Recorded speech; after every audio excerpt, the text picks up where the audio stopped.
Sabe aquela história de um empresário brasileiro que se mudou para o Paraguai? Antigamente isso parecia o começo de uma piada, né? Mas olha, a realidade mudou. E muito. Hoje isso se tornou uma estratégia de negócios super séria. E o mais interessante, não é mais um movimento só de gigantes multinacionais. Agora essa é uma rota cada vez mais comum para empresas de todos os portes. Aí vem a pergunta de US$ 1 milhão. Mas por quê? Por que tanta gente está fazendo as malas? Se a primeira coisa que vem à cabeça é impostos mais baixos, calma, essa é só a pontinha do iceberg. O motivo de verdade é bem mais sutil e, para ser sincero, muito mais preocupante para o futuro do Brasil. Vamos desvendar isso agora. E aqui a gente chega no ponto central da coisa toda. O que realmente afugenta o capital, o que faz o empresário ir embora, não é nem o valor do imposto em si, mas a incerteza. É aquela sensação de estar pisando num terreno que muda o tempo todo debaixo dos pés. Fica impossível planejar, investir, crescer.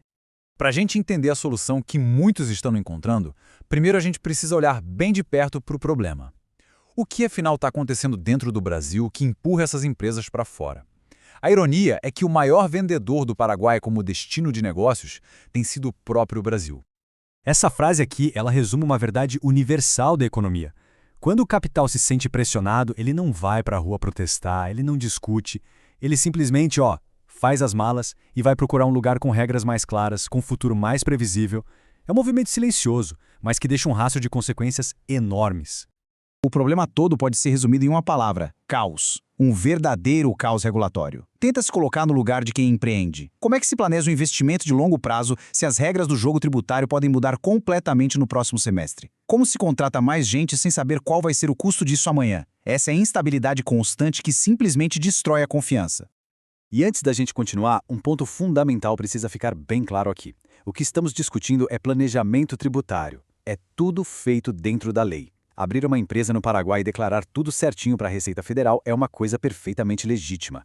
O crime é outra história, é esconder patrimônio. A grande diferença, a palavra-chave, é transparência.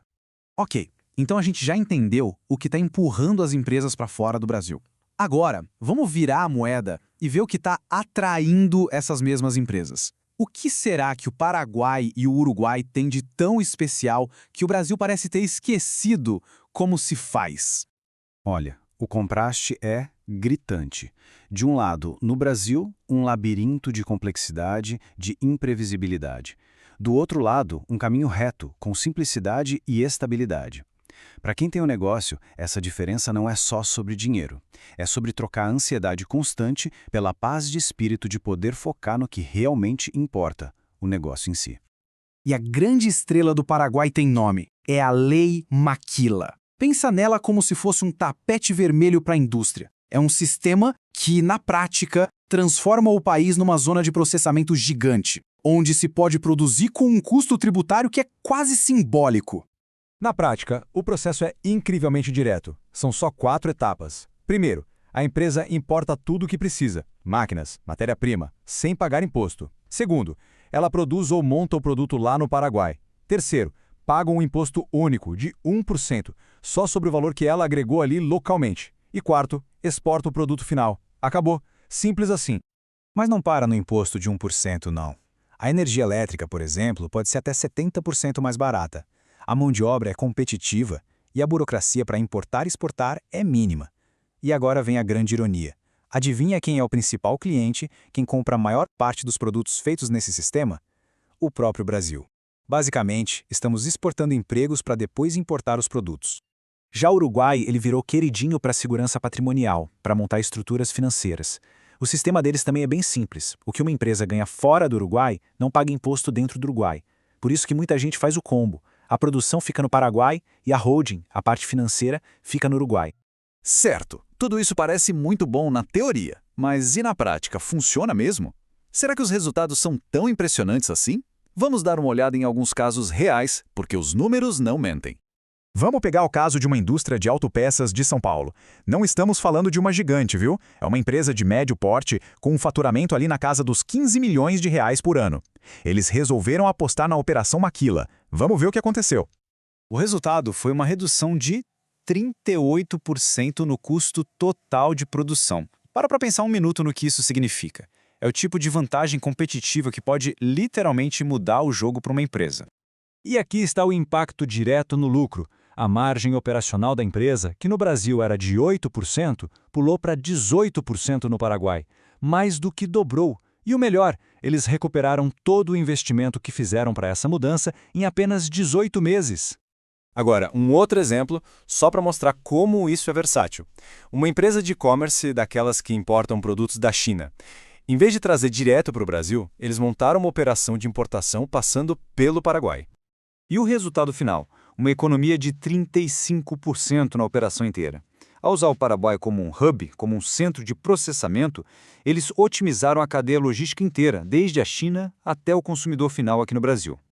Isso tudo nos traz ao ponto que talvez seja o mais crucial de todos. Mover uma operação para outro país é uma estratégia de negócio complexa. Não é uma fórmula mágica para não pagar imposto. E para dar certo tem que ser executada com precisão cirúrgica, seguindo as regras, à risca. Um erro clássico que muita gente comete é criar uma residência de fachada, só no papel. Teve o caso de um empresário que declarou que morava no Paraguai, mas continuava passando 300 dias por ano no Brasil. A família, os gastos do cartão de crédito, tudo continuava aqui. A Receita Federal só precisou ligar aos pontos e a conta chegou. E chegou salgada. E a penalidade para esse tipo de erro é simplesmente devastadora. A multa pode chegar a 225% do imposto que a pessoa devia, mais os juros. É fundamental entender uma coisa.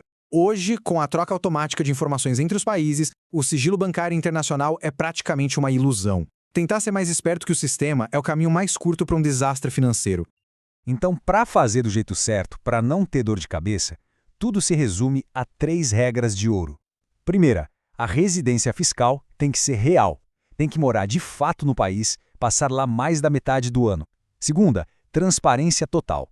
É preciso declarar absolutamente tudo à Receita Federal aqui do Brasil. E terceira, a empresa precisa ter substância econômica real. Ela tem que existir de verdade, com funcionários, com operação, não pode ser só um endereço numa gaveta.